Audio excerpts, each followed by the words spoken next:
eyes to the hills. Where does my help come from?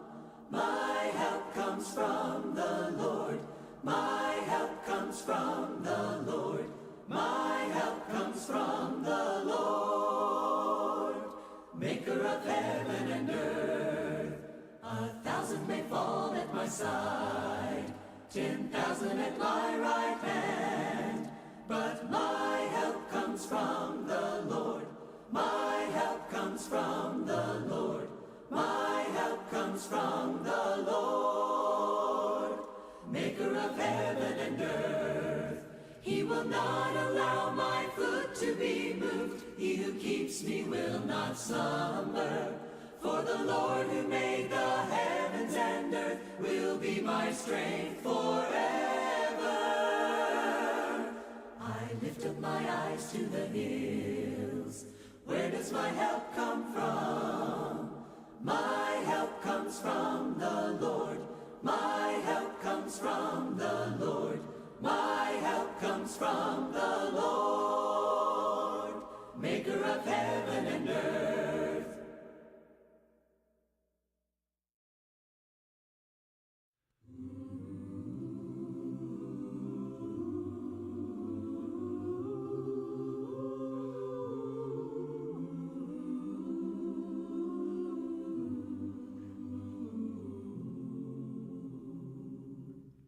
Faithful love flowing down from the thorn-covered crown makes me whole, saves my soul, washes whiter than snow. Faithful love calms each fear, reaches down, dries each tear, holds my hand when I can't stand on my own. Faithful love from above came to earth to show the Father's love, and I'll never be the same, for I've seen faithful love face to face, and Jesus is his name. Faithful love is a friend just when hope seems to end. Welcome face, sweet embrace, tender touch filled with grace. Faithful love, endless power, living flame, Spirit's fire, burning bright in the night, guiding my way. Faithful love from above came to earth to show the Father's love, and I'll never be the same, for I've seen faithful love face to face, and Jesus is his name. All right, I wanted to keep it simple tonight. I had a few other kind of things that I was wanting to kind of develop, but kind of since Monday with Maggie's dad, it's been a little bit out of pocket, a little bit out of focus. So I wanted to say some things about 1 Corinthians 13 as well. And I thought, I'll just make tonight all about 1 Corinthians 13. And I don't think we can go wrong with that. We're talking about how do we influence? How do we, as citizens of the kingdom of light, how do we shine? How do we be salt?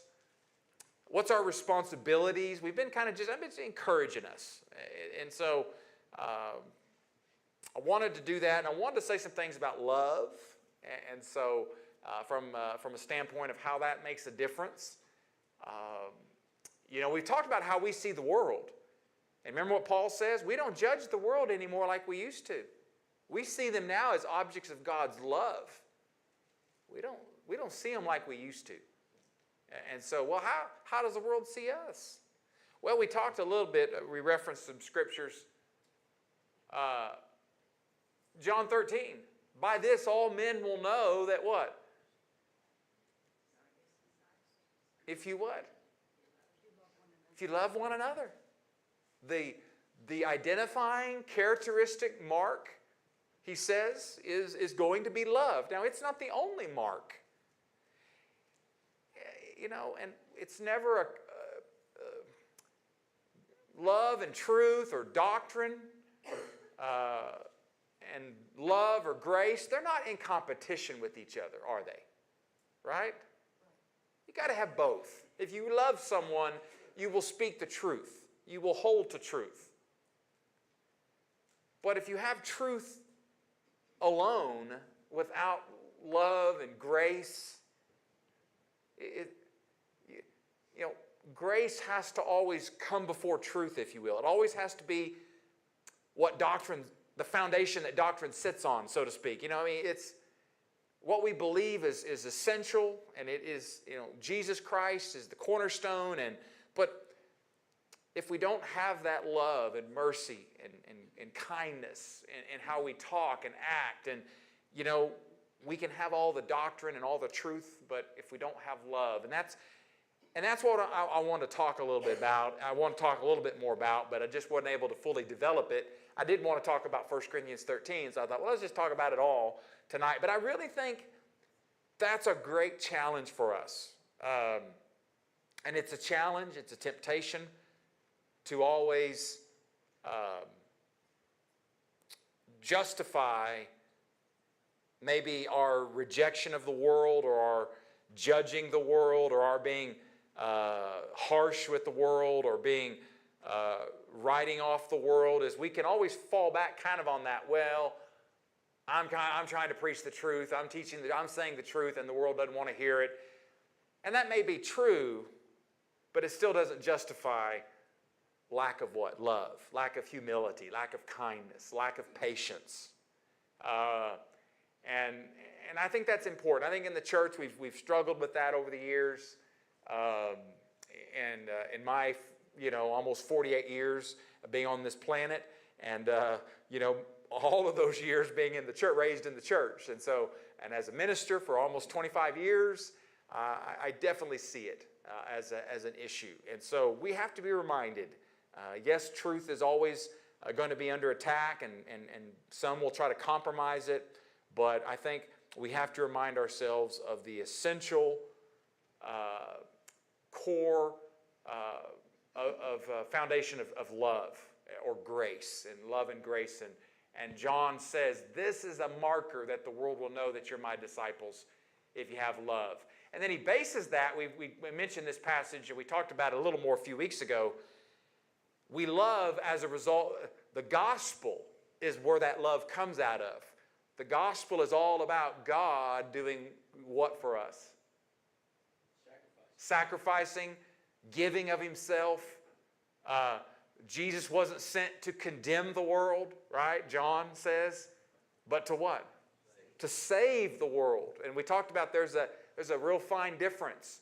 And so the message is about salvation, not condemnation. Now, it is true. In our sin, outside of Jesus, if we stay in that condition, all we have is no hope. We have a Christless hell. And so, yeah, Matt? But that lends itself to the whole point of telling somebody the truth. Sure. I mean, if you look at the way I was introduced to the Church of Christ, it was because I was a Baptist and I was going to hell because I don't go to the Church of Christ. But, I mean, if you really stop and look at it, why do you need to tell somebody the truth? When you stop and consider that, Yeah. then is it because I want to be right? Right. Or is it because I care? Yeah, the motivation is so critical, which is, of course, love is pure, and it can't be motivated by, as we're going to see, sort of pride, arrogance. Well, we're right, you're wrong, therefore you're going to hell. Yeah, it may be true that someone is lost and not following the truth, but the motivation of why we want to talk to them about the truth is critical. And you're pretty well aware. People are pretty good to start sniffing that out pretty quick if they think, this is about, you're kind of making this about you and that you're superior, and so absolutely. And so he bases it on the work of Jesus. We love because God first loved us, and this is the outgrowth of that love. This is the new command I give you. It's based on what Jesus did in the sacrifice and the selfless giving of himself. And he says, this is how you ought to love one another. And so 1 John 4:7-12 is a great reminder of that. And so 1 Corinthians 13, let's look at it. Let's spend a few minutes here looking at it. We can't go wrong with this tonight. 1 Corinthians 13, the way I've typically kind of outlined it in my mind, I don't always preach it this way or teach it this way as far as the verbiage, but it's basically, he talks about how essential love is, then he moves to how effective it is, and then he talks about how it's eternal. Because remember how he ends this, faith, hope, and love will remain, but the greatest is love.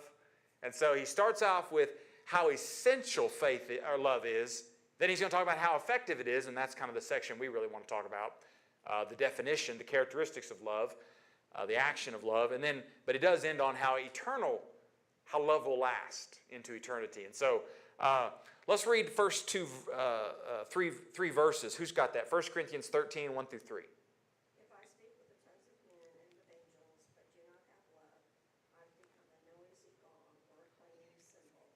And if I have the gift of prophecy and know all mysteries and all knowledge, and if I have all faith so as to remove mountains, but do not have love, I am nothing. And if I give all my possessions to feed the poor, and if I deliver my body to be burned, but do not have love, it profits me nothing. Okay, so all you have to say with a lot of people is 1 Corinthians 13, and they immediately know what love chapter. And of course, I've done weddings where I've officiated. Love is patient. Love is kind.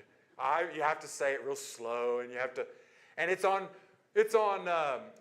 ever seen it on, paint or pictures and things? You can go to Mardell's, and maybe you have it on your wall of your house. You can have it but in the context, who's Paul writing to? What's going on in the church at Corinth? Is it all lovey-dovey? They're at each other, right? What are they doing? They're fighting. They're what? Dividing. And so that's the context. It's actually a very poignant, direct, in-your-face chapter. It's not this, love is patient. Love is, we just do that. We just take it out of context.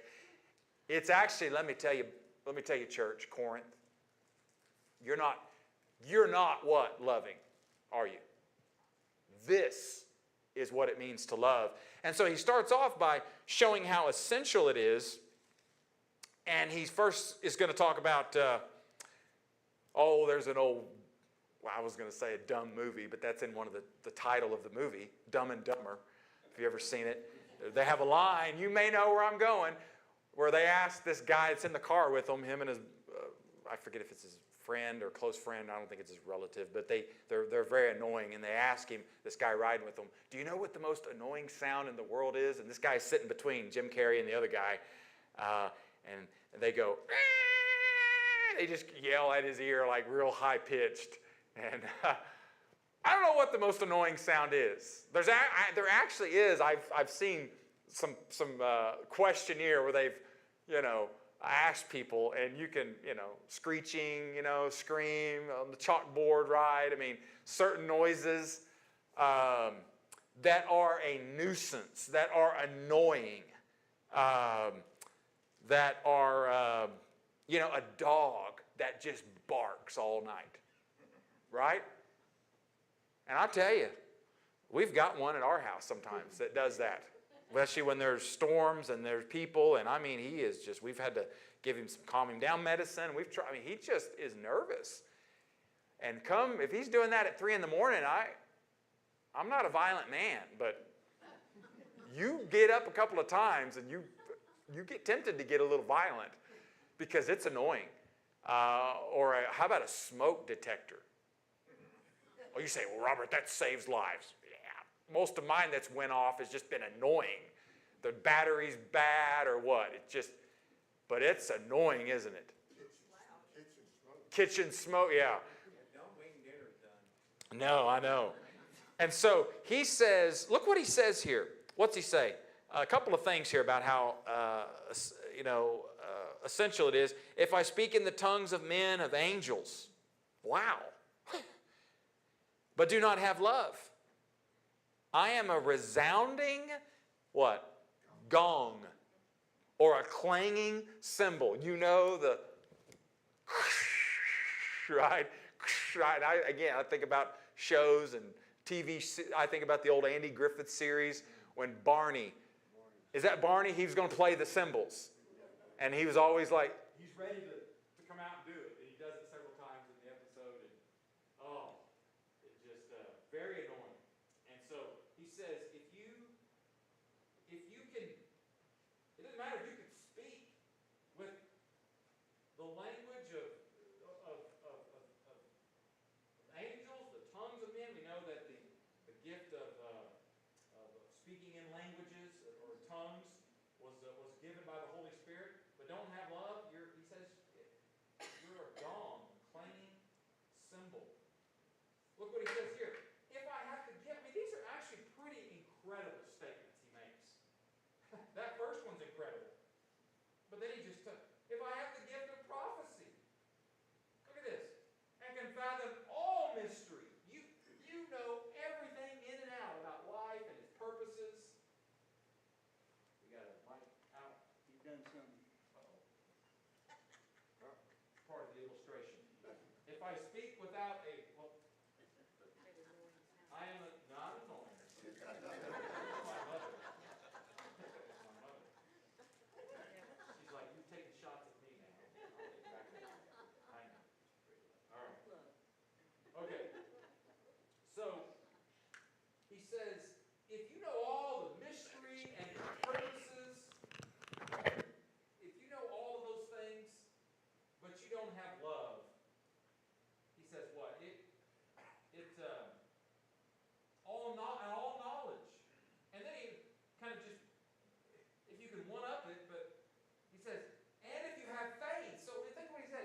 The miraculous ability to know language, the supernatural knowledge, if you have all insight of knowledge, and if you have the prophecy, and then he says, if you have the kind of faith that can move mountains. Jesus talked about that kind of faith that's so strong that we want to. He says, but I do not have love, I am nothing. And so that tells us how essential love is, right? And it tells us that, it's better to have, if you have all the knowledge, but little or no love, that's not good. It's like, well, if you have a little bit of knowledge, but you've got a lot of love. See the emphasis there? That if you got a little bit of knowledge, but you got a lot of love, it's okay. It's better. It's not against. Not against knowledge, not against faith. We know that without faith we can't please God. But there is a priority here. And then he says, if I'm willing to give all that I possess to the poor, even if I give my body over to hardship, but I do not have love, I gain nothing. Now again, we may give a lot to the poor, it may benefit them, but he says it's not going to benefit you spiritually. If you give everything you have, but you don't do it motivated by love, they may benefit from it, but it won't benefit you spiritually. Hey, Rob. Yes, go ahead. I was just thinking, a lot of times people start out with very good reasons, very good motives to do kind things. And, if you had all knowledge, Right. you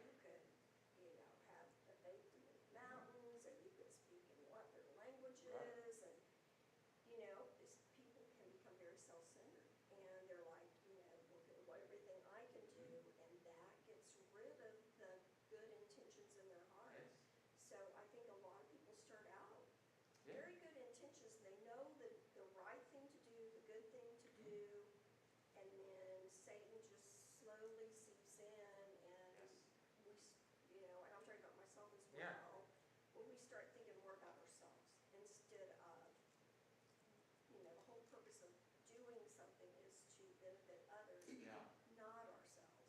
So, Yeah, love is it, I mean, it is the secret sauce. It is the equalizer. It is it's the protector of all that we do as far as it keeps our motives in check. It holds our actions accountable as far as why we're doing it, and what we're doing. Yeah, Matt? She had her hand up first. Oh, I'm sorry. I have a funny story about our preacher that I think goes Not you. along with you. Yes, you. When you were the preacher at Cleveland and Edison was just a baby. Okay. You know where this is going. Oh, yeah. And you and Maggie, you didn't have children then. You were riding. We were coming here, as a matter We of were fact. coming They to were having- Manford, actually, for a marriage retreat. Yes. Edison, he was probably less than a year old. Yes. Had to be in a car seat. That kid, it wasn't just, you can back me up, it wasn't just whimpering or whatever. No. He screamed He was. Fallen. the whole way over. Yes. Yes. Robert, Maggie didn't say a word, but here's the kicker. After they had children, Robert came to me and he was like, I totally get it now. I'm sure they were annoyed or whatever, but till they had their kids, it was long. He had to be in the car seat. Yes. Like, what else could we do? Yeah. It's easy to judge and say, they should do something about that. In your mind, you may judge. And then you have a kid that does something like that, and you're like, I can't, barring something violent or physical I can't do anything to stop a kid crying in a car seat like that. And so, yeah, that's a lot of fun. I've not let Ed forget that too. You kind of ruined a good night, Ed. You were trying to have it with your parents. And so, yeah, Matt. So my only point is that, I think a lot of times people start off with love, Yeah. but they forget self-awareness. They forget self-examination. And without it, it has a tendency to kind of Yeah. morph its way into hubris. Yeah, and that's what this chapter is all about, is that internal self-examination. Great, you want to have great faith, you want to move mountains, you want to do all this stuff, then you're going to have to keep yourself in check. And because it's so easy to forget why we do things and what is going to have great impact, as we've said. And so he gives these illustrations to show how essential love is, and there is just there's no doubt about it. Speaking, the ability to speak, being able to be generous, all of those things are important. But the real multiplier, the real foundation is it has to be done with love, and that's the essential nature of love. Is everything else, if it doesn't have love, is it's not of God. It's not profiting spiritually. It will not have the impact. And then of course he gives the description of love, and that's kind of the how effective it's going to be. And love is, I've got on here, love is practice, because love, it's a verb, and these are going to be adverbs. They're going to modify the action. So love is not sentimentality, is it? It is not a feeling based. Love is a decision of the mind. Love is demonstrated in our actions. Now we want to have feelings, of course, and we don't want to be heartless, if you will. But love at its core is not emotional based and driven. It is not sentimentality. It is not at its core those things, because you're going to have to do a lot of things out of love that you may not feel like doing, but it's what you do. You may, let's use the illustration of with a child. Just talking about general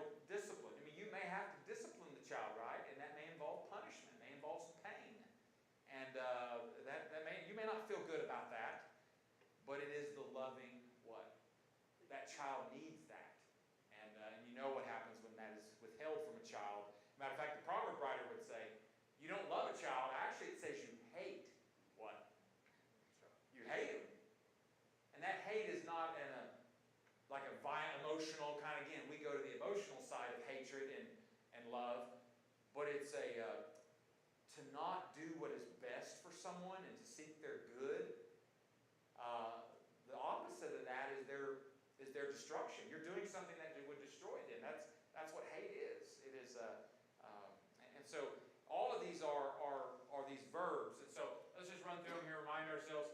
Love is patient. Now I want you to think about each of these in terms of how it affects living in a dark world. How is patience? What difference is that going to make as we live as citizens of light in a dark world? Why patience? Whenever you drive in Tulsa. Okay, whenever you drive in Tulsa. Evan's always talking about it, but I'm terrible at it. I will do anything to avoid going into town, but that's, be patient. Yeah. And it's funny too, is if you will, when somebody does something real stupid, instead of overreact, if you'll smile, do something, and, because every now and then you do something real stupid, and it's nice when somebody looks Yeah. and says, hey, Yeah. patient. Oh, I know. Patience as far as being light in darkness. Why is that important? What do you? It's not normal. It's not normal. I mean, most people aren't patient, right? Yeah, Matt. It also prevents you from running off at the mouth. Okay. By being patient, you don't always say the first thing that comes to mind. Yeah. And he's going to talk about later how about love is enduring. It endures all things, and that's a different aspect. I think here he's dealing with patience. Are we going to give up on people? It really is, isn't it? Well, I have tried. I've given you 2 chances. I've tried to be Christian-like to you on 2 occasions as my neighbor. I've been patient, but, is that real patience? What's the word of the long what? Long suffering. And God is what? Long suffering.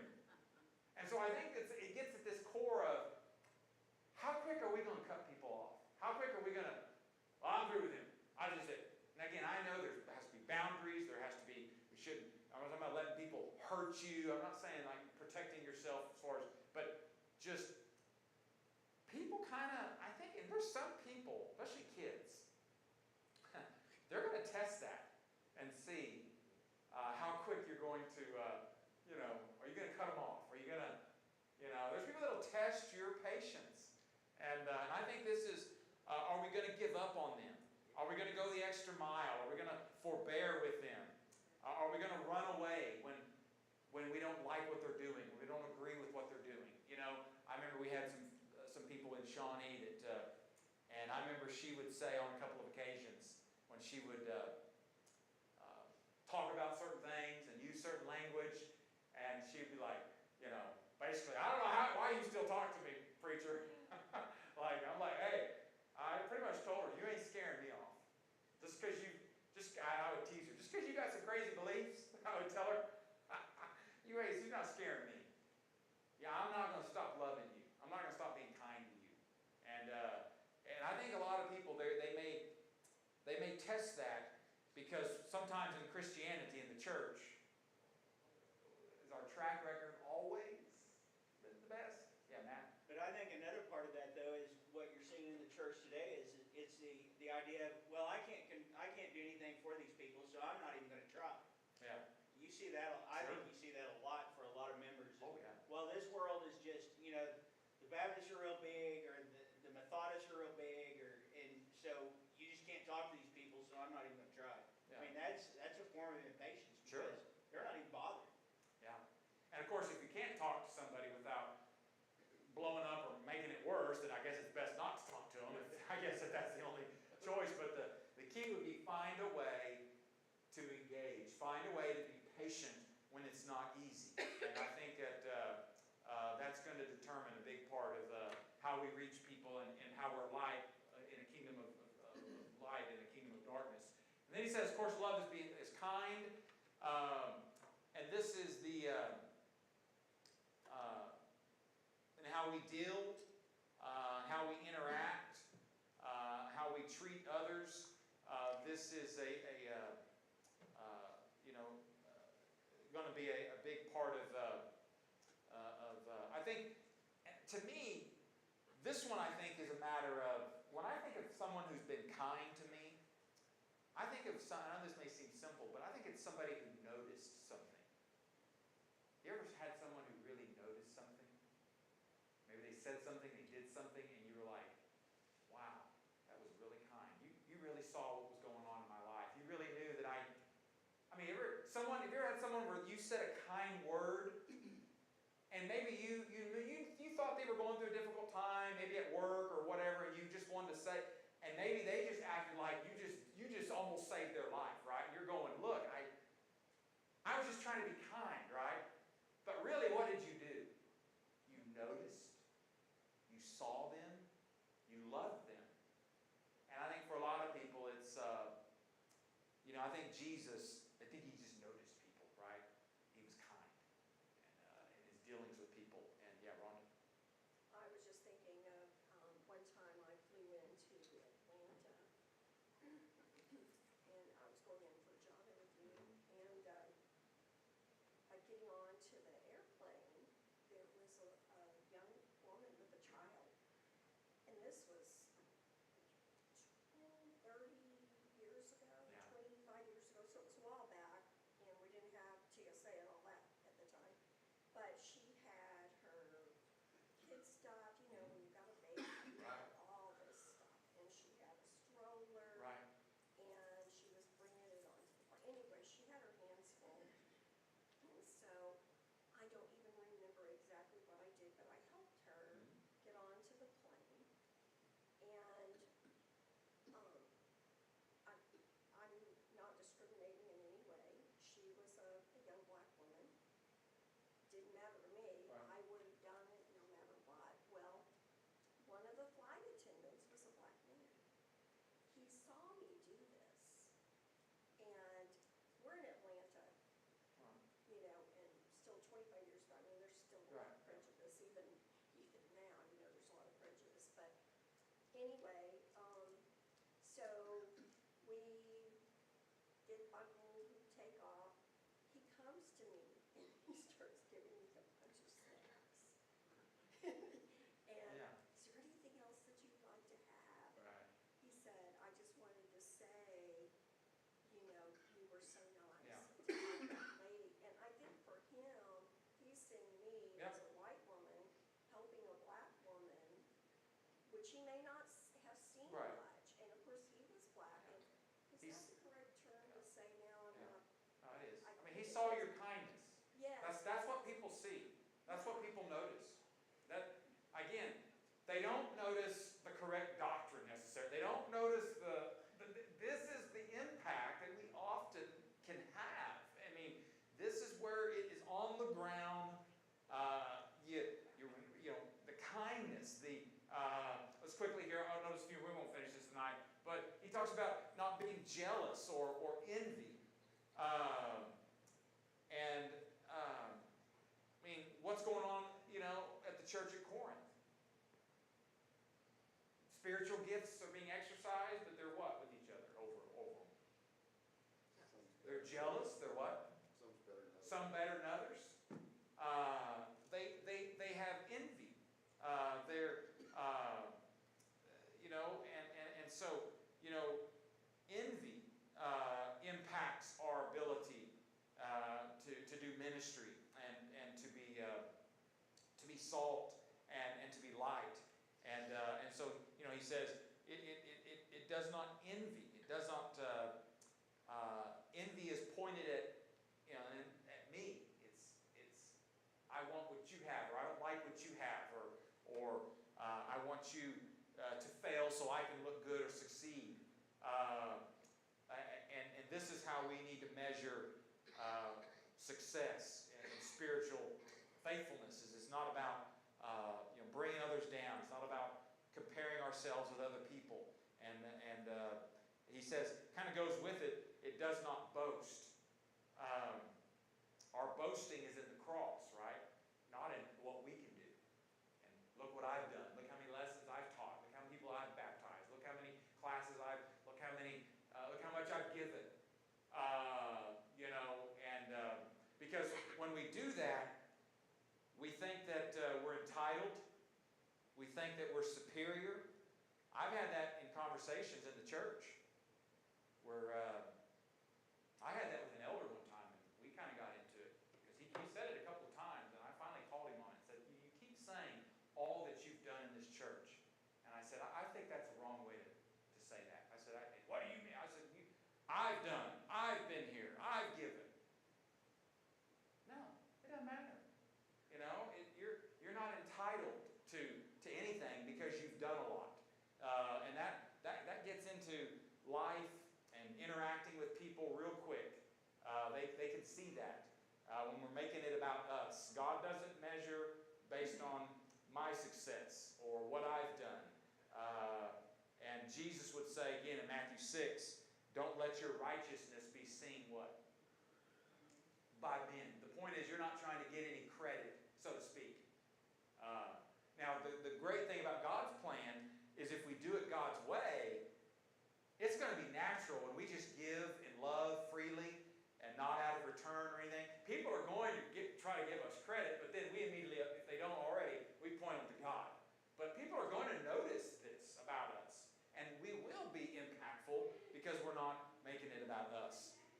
And so, let me see here. Let me get it does not brag. Kind of the same thing here. Jesus talked again about that here. Let me get down to, it is not arrogant. This will be one we could stop on. The word, is not arrogant. I'm sorry here. It is not proud. The one I wanted to end on was the one on rude. But I think, I want you to think about rude is the idea here is to behave in an unseemly, indecent, unmannerly, disgraceful way. Love does nothing to shame oneself. Love is orderly. It's controlled. It behaves and treats people with respect and honor. And I can't think of anything that is the opposite of American modern culture in the 21st century, in 2024. We are a rude society. We are, what Rhonda was talking about 30 years ago, it is, people act, all the time in ways that are unbecoming, selfish, but I'm talking about acting in disgraceful ways, dishonoring ways, crude ways, discourteous ways. They will humiliate others. They will criticize others. They will degrade others. And there's even a Christianity, quite frankly, that takes pride in being blunt to the point of brutal. Where someone says, "I speak the truth," right? And what that often they think is really just gives them a license to treat people in ways that are just rude, that are just mean. And so there's graciousness in the Christian's life, in his words. And so I think the different translations, it's rude, not rude. It doesn't act becomingly. And I think it's a very important characteristic that, again, these things here real quick. Patient, kindness, jealousy, not bragging, not being envious, not being rude. How much of an impact can that have on a daily basis with people if we're living that as citizens of light? You say, "Robert, give me 3 things that we can really do. Give me some real things that we can really make a difference on this world." Quit being rude. Quit being selfish. Quit being arrogant. Start being patient with people, even when you don't like what they're doing or they're messing up. "Okay, yeah, but Robert, now really give me some things that will really help our church grow." Okay? We'll talk about that next week. Don't be self-seeking. Don't keep records of wrong. Don't love and find joy in unrighteousness. Rejoice. It's right here. This is the stuff that really impacts people.